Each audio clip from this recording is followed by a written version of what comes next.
5 rason kaya hindi natutupad ang wish mo kahit nakumpleto mo ang simbang gabi.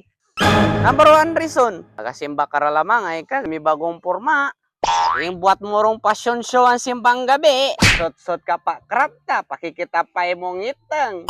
Imbes na makabawas kasalanan ng ibang tao, pagkita na mong ngiteng. Ay, yung main kokon, kasalanan duman mo sige sa sulod ang simbahan. Nakakaisip kita maraway. Reason number 2, sa matod lamang. Ikaga simba para magsimba o para magpanadyapi guwapo o mapustura?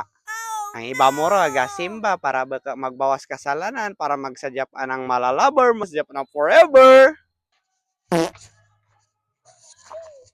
Reason number 3, magasimba para may pagtripan at titiron sa luwa. Ang iba gasimbang gabi kuno ay magasimba dato gali may titirunan dang kurso na da. Grabe irisig ang mga putragisan. Reason number 4, alam mo ni dong aga si Rimba pero pasasulod ang simba sigang pandimat anang masig ka tao. Dama main ko nagsimba ka pa mapandimat ka ra lamang imong masig ka tao sa sulod ang simba ni karana sa Ginong Dios.